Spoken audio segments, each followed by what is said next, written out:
Up till now in introduction to forming process we have seen various types of processes under deformation. Again we have seen what is meant by cold working. Now we will see hot working. Plastic deformation of the metal carried out at a temperature above the recrystallization temperature or above the plastic deformation temperature, then it is called as a hot working process. Now generally the formula for calculating the recrystallization temperature is 0.4 to 0.5 into Tm. Tm means melting temperature of that metal.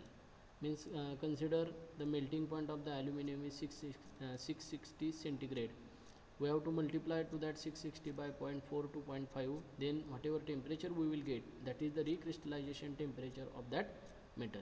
Recrystallization temperature means what? Whatever crystal structure that metal has before its a previous manufacturing process, that will be broken down and new crystal structure will be formed, and which is the desired. Means the mechanical properties of the metal will be enhanced by that working. That temperature is called as a recrystallization temperature. Or the material goes in the plastic stage. Material goes in the plastic stage, and whatever deformation we will achieve in the plastic stage, that deformation will not come to its normal position, and that deformation is a plastic deformation. Under the action of heat and force, when the atoms of the metal reach a certain higher energy level, the new crystal starts forming, and the new crystals are desirable. Means they are making the change in the mechanical properties of that metal, and these properties are improved properties. When this happens, the old grain structure deformed by previously carried out mechanical working no longer exists. Suppose the component is manufactured by continuous casting process. After it has been passed through the hot rolling mill, and that hot rolled component, if I am taking for the forging operation, then whatever grain structure that metal has during its hot rolling operation, that will be broken down. It will not be in exist, and new crystal structure will be formed, and this is that temperature is called as a recrystallization temperature. Instead, new crystals which are strain free are formed in case of this hot working operation. Advantages of hot working: lesser forces are required for deformation. In the last lecture also we have discussed ductility of the metal is very important in case of deformation processes, and ductility of the metal will be increased at its temperature will increase. And in case of hot working, ductility of the metal is the highest. That's why lesser forces are required for the deformation as compared to cold working. Greater ductility of the material is available, and therefore more deformation is possible. More deformation is possible in case of hot working as compared to cold working. Favorable grain size is obtained, leading to better mechanical properties of the material. If we are studying the failure of the kick, whichever we are using for the two-wheeler, that failure takes place at its bottom, means where the joint is there, but the kick will not fail along its length. Ji kickची length आहे त्यात कुठेही kick break होत नाही. That kick is failing at its bottom because mechanical properties of the material is better in case of hot working operation. Again, if we are considering the failure of the crane which we are using for the lifting of the mud from the well, विहिरीतला गाळ काढण्यासाठी आपण जे crane वापरतो, that crane is going to fail by breaking of the wire ropes. Wire rope तुटतो किंवा crane directly collapse होती. Crane directly विहिरीत पडते, but the failure does not takes place due to crane hook. Crane hook तुटल्यामुळं कधीही क्रेनचं failure होत नाही. Equipment of less power is needed. In case of hot working, equipment, tools and dies of the less power are needed. No residual stress in the material.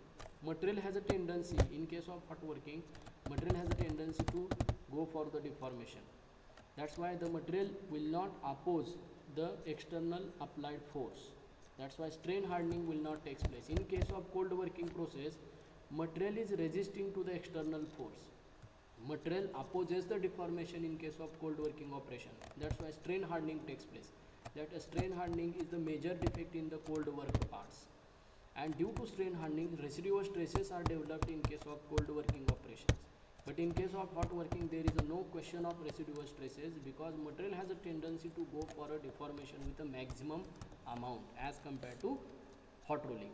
These are some of the advantages of hot working. Now we will see its disadvantages. Heat is required, means separately we have to brought the induction furnace so that we can heat the metal above the recrystallization temperature or up to the plastic deformation temperature. That's why heat is needed, so cost of operation will be increased. Poor surface finish of the material due to scaling of the surface. Scaling means oxide scales are formed along the surface of the metal because atmospheric oxygen is going to react with the metal at a elevated temperature. That's why surface finish will damage.